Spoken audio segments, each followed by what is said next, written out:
This podcast brought to you by Podcast Center LA. Action, focus, discipline. This is the Zero Excuses podcast. Each and every week, we talk to high-performing, inspirational athletes, entrepreneurs, and leaders. We ask powerful questions to extract their tools, strategies, and life lessons for you to crush your excuses, to break out of your comfort zone, and accomplish your ambitious dreams and goals. Here's your host, Kenyon Zitska. Hey guys, welcome back to the Zero Excuses podcast. Thanks for tuning in. We've got another great interview lined up for you guys today. We have Mr. Terry White here to talk about self-directed IRAs and why they are so important so that you can regain control over your own financial future. He's also authored a book on the same subject titled When You Only Have a Hammer. But before we get into today's topic of discussion with Terry, I have a quick reminder for you guys, actually a couple. First is, if you haven't already done so, would appreciate it if you head over to iTunes and subscribe, rate, and leave us a review. And also, don't forget to share this with a friend or family member who needs to hear about the tools and strategies that we share on the show each and every week. You can do so by going over to kenyonzitska.com/iTunes. And again, appreciate everyone who has done all that for me to date. You know, the show's growing exponentially, and I couldn't have done it without your support. And the second reminder I have for you guys is if you want to go deeper into these tools and strategies that we talk about each and every week here on the show and want to formulate a plan of action and milestones to get you to the results that you want to get in your life, I encourage you to apply to my discipline coaching program. Only taking people on the wait list at this point, but if you want to be among the first to know when a slot is open, you can fill out an application at kenyonzitska.com/discipline. Do have to warn you guys, this is not for everyone. This is only for those who are ultra committed, who want to put in the work and just need the discipline, the structure, and the accountability that they need to make it happen. And again, you can apply at kenyonzitska.com/discipline. Oh, also, you'll also have the opportunity to talk with me one-on-one for an hour just for filling out the application. So enough on that. So let's jump into the conversation with Terry. Terry White, thanks for taking time this evening to join us on the Zero Excuses podcast. You know, a lot of my guests tend to be a bit, selfish because I personally have a self-directed 401k IRA myself.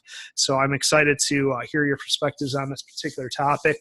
And I know you've got a podcast and you have a financial advising company, and excited to hear about that as well. But why don't you give us a quick introduction? I can sit here and try and do it justice, but you know yourself best. Yeah, I appreciate that. I appreciate you having me on your podcast.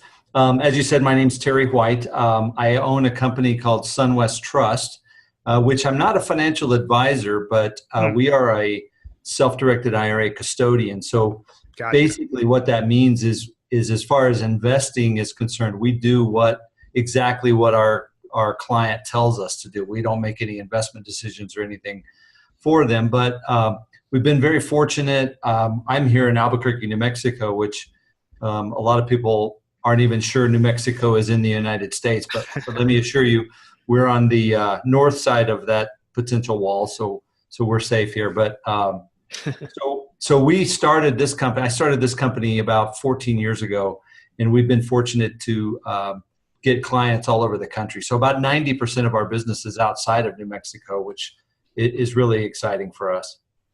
Awesome. So, what led you to do what you do today? Why are you so passionate about helping people out with their self-directed IRAs? Well, I came from an entrepreneurial family. My dad, except for 5 years of my life, my dad was in the construction business. Mm-hmm. And then after that, he went into the carpet business, used cars. I mean, he did a lot of different things. And I think his motivation was more just to, put food on the table. But because of that, I always knew I was going to be in business for myself. I didn't exactly know what that was going to be. So I actually got out of college. I went to University of New Mexico here and have a degree in accounting. So when I got out of college, I got a job as a controller for a title company. And I was about 23 at the time. And a guy came in, a guy used to do a lot of business with us that would come in T-shirts and blue jeans and flip-flops. And I thought, whatever that guy does, that's what I want to do for a living, because I'd love to just be able to dress that way every day. Yeah. So it turned out he was in the escrow business. And so interestingly, I never really liked working for somebody else. I'm not sure how you are, but I don't like being told what to do typically. And so one day I got called into my boss's office. I was the controller, and the president called me in and said, well, if you don't start, doing a better job, we're going to have to let you go. And so just kind of spur of the moment, I said, you know what? I think I'm just going to quit. So I gave my 2 weeks notice then, and I left.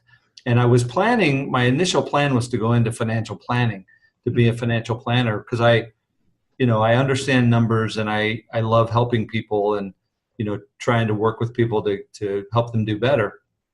But this was back in the late 80s. And at least in my town, people weren't used to paying someone for financial advice. There were other people out there that would say they were giving you free financial advice, but really what they were doing is trying to sell you an insurance policy or a security or something. Yeah. And I'm not a salesman. So I think I sold my mom an insurance policy, my dad an insurance policy, and a couple others, and that was it. But in the meantime, I thought about that guy that I saw when I was in the title business. And so me and another guy started an escrow company, which, if you're not familiar with that, basically what the escrow company does is it is basically like a mortgage servicing company, but for owner financing.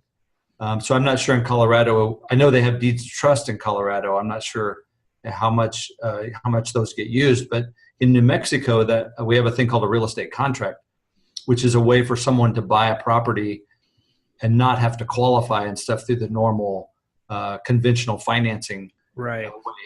And so what my company did is we serviced those loans. So we started our company with no accounts. I hired one girl who had a little bit of experience, actually worked for this guy with the flip-flops and the blue jeans. And so she didn't really know a lot about what she was doing, but she was my first employee, came to work in like September of 1987, and she still works for me. She's the vice president of my company now. Wow. Yeah. So we started this thing, and we were very, very blessed. It did pretty well. And then I'm dating myself, but in the 90s, I say you could get a conventional mortgage if you could fog up a mirror. So a lot of people were refinancing their properties and paying off contracts. So that was not good for my business. So we had to come up with another idea of what to do. So in 2004, we came up with this idea to service self-directed IRAs. And that's actually when I started Sunwest Trust. And so we've been in that business, like I said, for 14 years. And we've grown. We're about 11,000 accounts now all over the country. And again, like I said, we don't make any investment decisions for people, but they tell us what they want to do. And our business is made for people who understand how to invest, and they understand investing.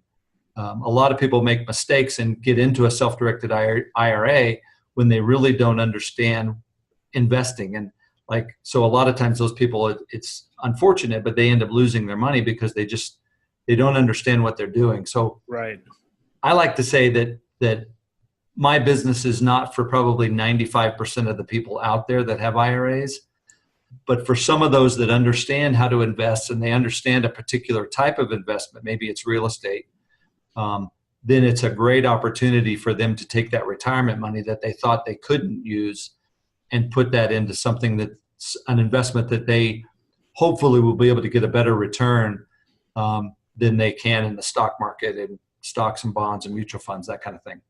Right. So let's back up a minute. We've been talking about the self-directed IRA. What can you describe that, and how does it differ from, the traditional 401ks that one might see at an employer type setting or a Roth IRA? Okay.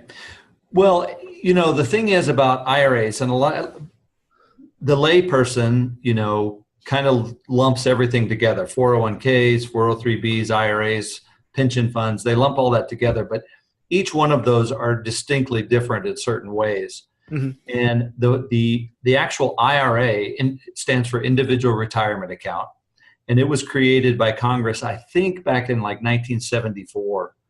And the idea is that people shouldn't depend on just Social Security to support themselves when they retire. So the government, they decided that they should make some other kind of vehicle for people to put away retirement dollars.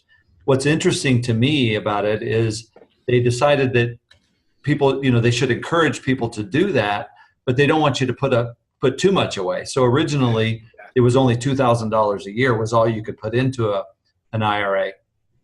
And from the very beginning, the IRS didn't tell you what you could invest in. They told you what you could not invest in. Right. And basically, they said you cannot invest in life insurance or collectibles. So other than that, everything is open. Now, there are things called disqualified parties, people called disqualified parties, and transactions called prohibited transactions, which we can talk about. But within that framework of anything but life insurance and collectibles, and you can't do business with a disqualified party because that creates a prohibited transaction. People can do like North Korea or something like that. No, that probably is probably is one anyway, but on a different level, I think. But what a disqualified party is yourself. So a lot of times people will call us and say, hey, I want to start an individual, self-directed IRA, and I have this piece of property that I want to put in there. Well, you can't do that because your IRA cannot buy things from you. So you're disqualified as to your IRA and your ascendants and descendants. It's interesting. The IRS says your family is disqualified, and then they define your family as just your ascendants and descendants. So your grandparents, great-grandparents, kids, grandkids. So your IRA cannot buy something or transact business with those people, and they can't transact business with people that provide services to your IRA. Gotcha. So other than that, and it's interesting to me, tell me if you think so, but it seems to me that leaves a pretty wide area to go out and invest in. But it's surprising how many people look for the little gray area. Can I buy this property and rent it to my kid or my grandkid or something?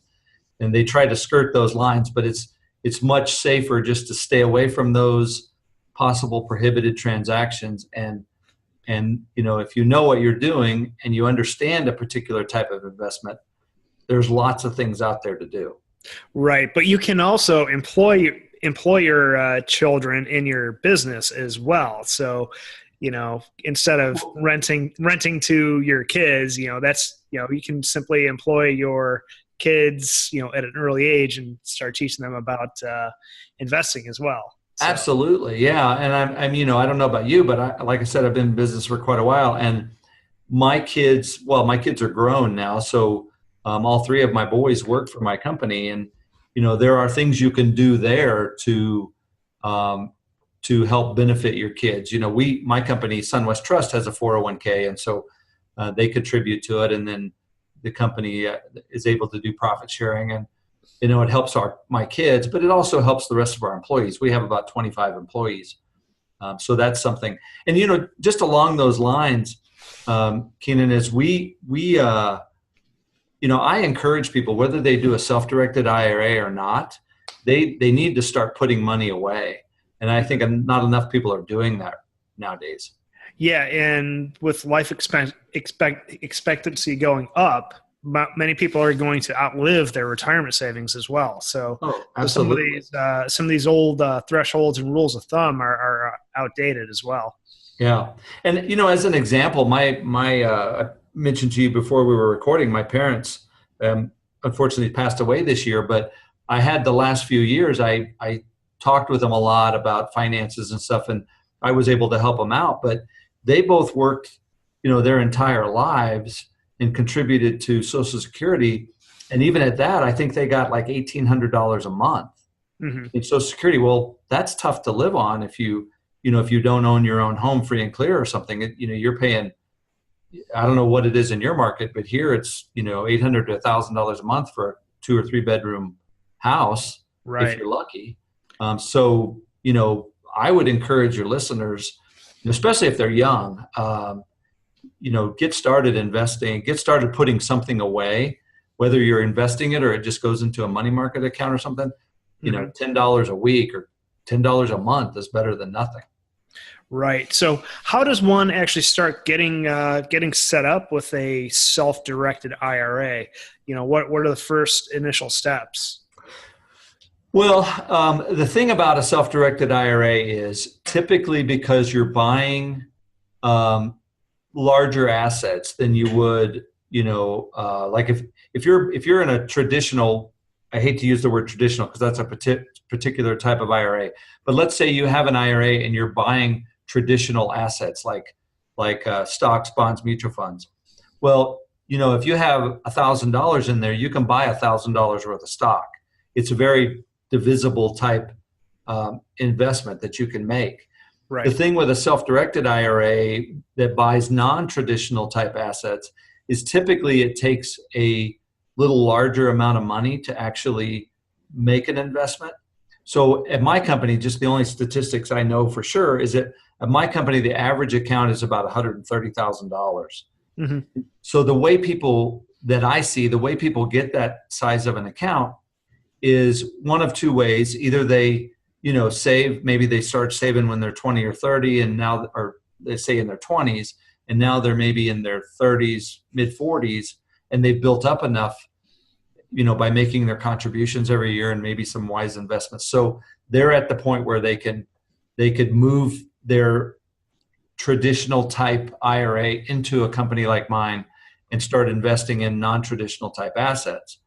The other thing I see is people that worked for a big company that provided them with a 401k and they built up a large sum of money there and then left that company, and they're able then to roll that 401k money into an individual retirement account. And with a company like mine or a self-directed IRA custodian, then they could invest that in the non-traditional assets. Right. So what are some of those non-traditional assets? I know you mentioned the traditional ones are stocks, bonds, mutual funds. What's the other side of the road here? I'll tell you, I think probably the largest thing that we see is real estate, just because, there's so much of it out there, I guess. But people invest in precious metals. People invest in private companies. I'm told, and I don't know this for a fact, but I'm told that some of the funding for Facebook came from individual retirement accounts. So like say you have a neighbor that is starting a little business and you think it's a great idea. I'm not encouraging people to do that because that's probably a pretty risky investment. But if you were to get in on the next Facebook or, I'm from Albuquerque here and a lot of people don't know it, but Microsoft was actually, Bill Gates came here, was unable to raise the money here to start Microsoft, but a lot of it started here and he was in a building here in Albuquerque. Had you been the person that gave him some money out of your IRA, you probably would have done pretty well. Right. So essentially, I'm big into Rich Dad, Poor Dad. You can essentially become the bank if you have your own self-directed IRA. Am I understanding that correctly? Absolutely. And so you can do a lot of things. So, let's say you enjoy real estate, you understand how real estate works. You could actually buy real estate and your IRA can own it and rent it. But let's say you like real estate, but you're not really into owning the property. You could lend people money to buy real estate. So you could lend house flippers money, or you could, if you're like, my age, I'm 58 years old. If you're even older than me, and you might not want to mess with having to deal with, rental property.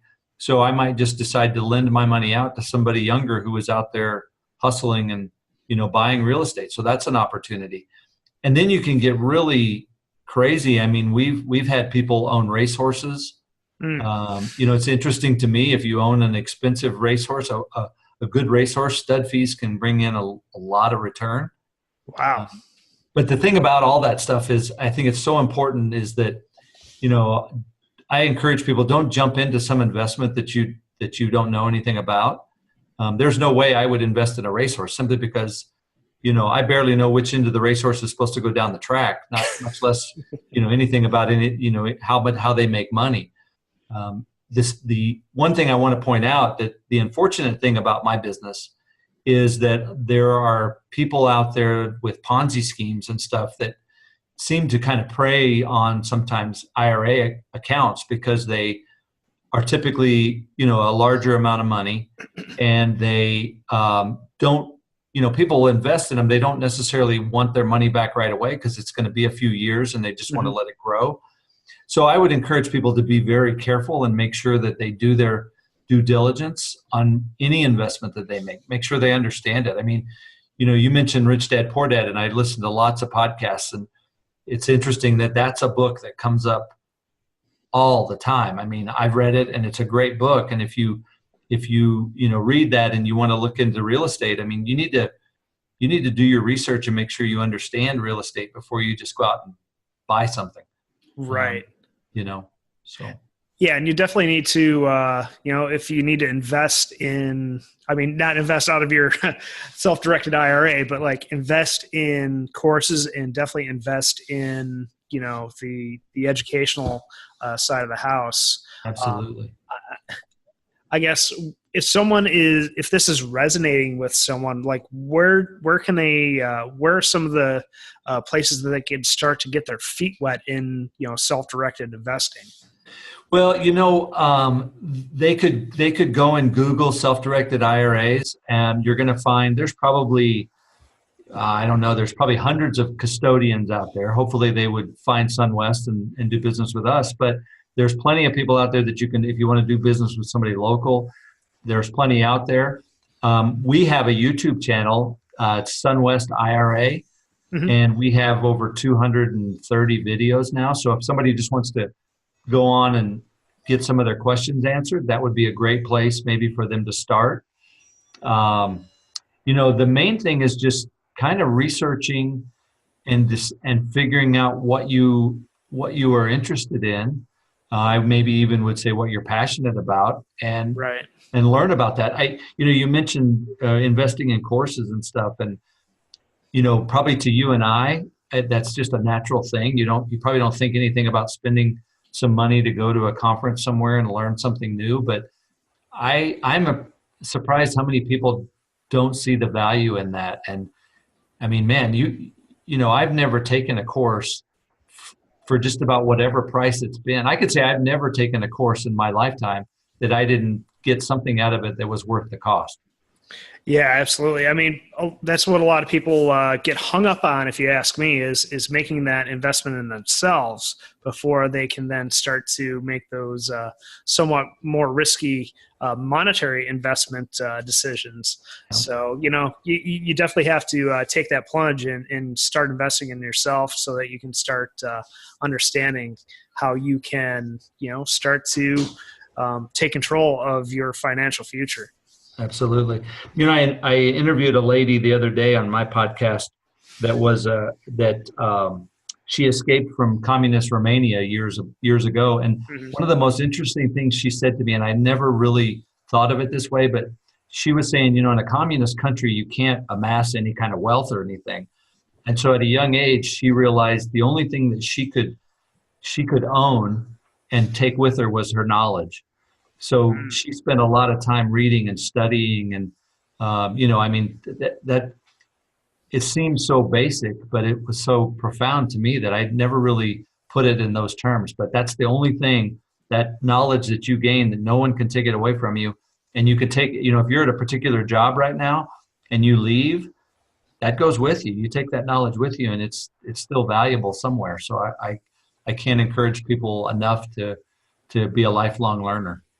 Yeah. So what are some of the most common pitfalls that you see, I guess, green investors making, jumping into maybe an self-directed IRA? What are some of those mistakes that they make? Maybe they're getting it in over their head. What are they, what are they doing commonly? Well, so the first thing that I see is, and I think is, there are people out there that jump into a self-directed IRA because they got a phone call from somebody and they told them that they could make, 20% guaranteed, no risk, that kind of thing.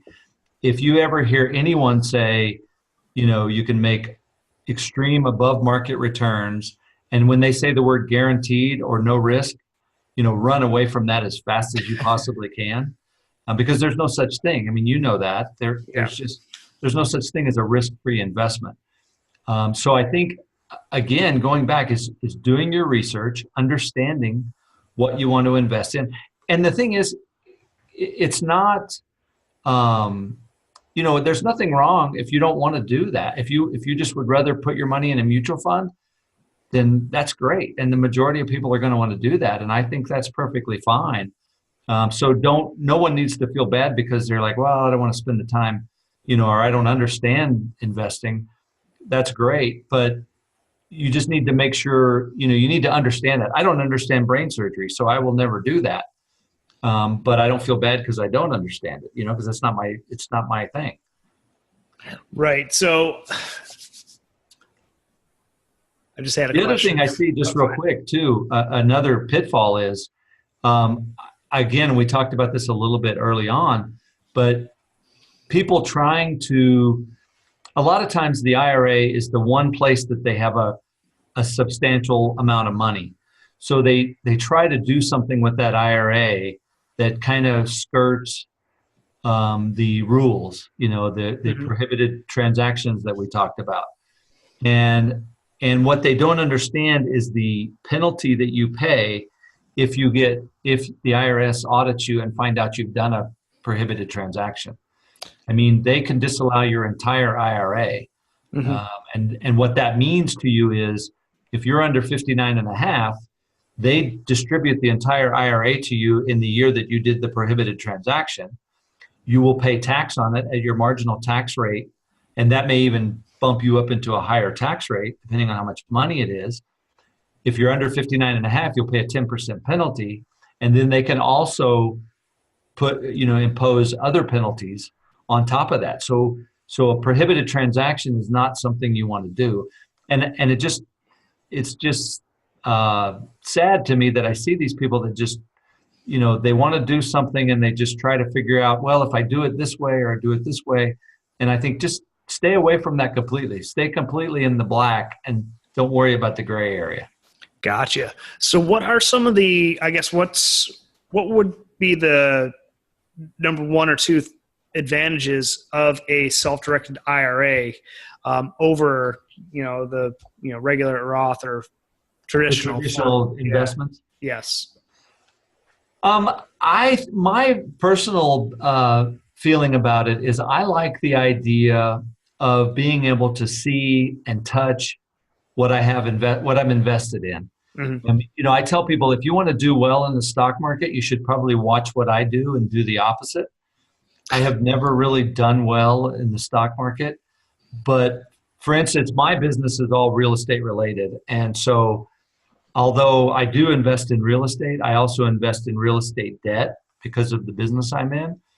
And so I've done very well in that. And I can take you out in a car today and drive by a house and say, okay, my IRA either owns that house or my IRA has lent the money to the guy that bought that house. And to me, it's just more satisfying than saying I own some stock in some company that I really don't even know what they're doing. Or I may or may not even agree with what they're doing. They're off doing something and, I'm hoping I'll get a return, but I have no real control over it. Right. So when you say investing in real estate debt, like how does one do that under the umbrella of a self-directed IRA? Well, in my case, so there's a couple of ways you could probably do it. In my case, I told you early on that I own an escrow company that services this owner financing. So, and even before I owned that, I bought real estate notes. So people, it's interesting. People will sell a house and they'll act as the bank and carry back the financing. So in other words, if I have a house that's worth $100,000, I may say, okay, give me $10,000 down and then pay me, I'm just picking numbers, $1,000 a month for the next 15 years at 6% interest or something like that. And the seller of that property then starts getting $1,000 a month. But sometimes they think, man, that $1,000 a month is great, but I want to buy a new car or I want to make another investment or whatever. So those people will contact me and I will then buy their cash flow. I'll buy the right to that $1,000 a month for the remaining term, and they get a lump sum of cash. So that's what I do, and that's how I invest in debt. But you could also, I know actually one of our clients is a lady that I've talked to over the years that her nephew is part of her family, but it's not defined as family by the IRS. Her nephew flips houses, so she lends money to her nephew out of her IRA to purchase these houses. And then he turns around and flips them and pays back her IRA, and then she lends him money for the next one. So that's another potential way to do that. Gotcha. So this is just kind of expand, these self-directed IRAs. While I'm sure you can do that under a traditional IRA as well, if you have a broker or someone who's managing that fund that does that type of stuff. But this allows you that control to say, hey, this is something I'm interested in doing. Let's make it happen, right? Yeah, actually, what you said is correct. Any custodian, I guess I should have said this to begin with, and people don't think about it, but every IRA, everybody that has an IRA out there is self-directed, meaning that they choose the investment that they make with the money in that IRA. What the IRS does, though, is they tell us as custodians, we can choose what we'll let you invest in. So if you're a brokerage house, you're probably not going to want your clients to invest in real estate because you don't make a commission on the purchase of that real estate. Gotcha. So then you have to look, if you want to invest in that real estate, you have to look for a custodian that will allow you to do that. And that's what we do. Now, the difference that you're going to find out, though, is that we don't make any commissions or we don't get paid by anybody that you invest with. We have to charge the individual for the service of acting as custodian for them. So everybody needs to understand, if you're investing with a brokerage house, you're paying them, but you're not paying them directly. You're paying them through the commissions they earn and stuff as you make your investments. With a company like ours, you have to pay us for the service we're providing you because we don't make commissions on the investments that you're making. Does that make sense? Yeah, absolutely. So it sounds like whoever wants to set up a self-directed IRA, perhaps they may save a little bit from these, save some money from commissions versus, paying you a standard fee. It doesn't matter how much money they make. You kind of have a flat rate. Am I understanding that right? Yeah, we have a flat rate. Sunwest Trust has a flat rate, but you need to get out and look. If people are considering a self-directed IRA, I've talked about them doing their due diligence for the investments that they're going to have in those. But the first step is probably do your due diligence for the company that you're going to use, because every custodian out there charges fees a little differently. So it might even be smart to know what kind of investment you're going to make, and then look for a company that by making that investment with them, it's the least expensive place for you. Gotcha. Well, Terry, I would love to keep going down all these rabbit holes that we've been going down, but this is some great information. Appreciate you sharing everything with us, but want to leave a couple minutes here as we're starting to wind things down for you to let our audience know if this is something that they want to start exploring. How can they get in touch with you to maybe start that conversation and maybe explore the possibility of starting their own self-directed IRA? Absolutely. There's a few ways they can get a hold of me. I would encourage them to go to sunwesttrust.com. That's our website. And there's a contact, place they can contact there, and that'll come to my office and get to me. They can mention that they heard me on your podcast or something. That would be that way it would definitely get to me and I can work with them. Now, I don't actually do any of the work around here. So one of my great employees is going to take care of them, but I always love to talk to people and help them out any way I can. And then again, Our YouTube channel, Sunwest IRA, is a great place to get information. You can go to our website and request a book that I've written about self-directed IRAs. And then the last thing I would like to encourage people to do if they're interested in just general business is go to my podcast, focusedonbiz.com. And there we talk to business owners just about business and how they got there. And, hopefully that podcast is an encouragement to existing small business owners and an encouragement to people who are thinking about getting into small business, which, then could help you fund a 401k or do a lot of other things for your retirement. Awesome. Well, Terry, again, thanks for joining. You got any last minute golden nuggets for us? Maybe we didn't get a chance to talk about here. We've talked about them. I think there's so many things we could talk about, but I think I've thought about, what I would say to people. And I think the most important thing is for anybody out there, but younger people in particular, is you need to start putting something away because you're going to, if you don't do that, you'll never get to the point where you could do a self-directed IRA. And if you don't do that, time is going to get by and you're going to end up when you should be able to be out enjoying life, not being able to do that because you didn't make some small sacrifices now to get there. Awesome. Well, thanks again, Terry. I'll definitely be dropping all the links and resources that you mentioned here in the show notes, so people have no excuse not to check it out. And man, this is some great stuff, and look forward to staying in touch with you. Sounds good. Thanks again. I appreciate it, and I've enjoyed visiting with you. Awesome.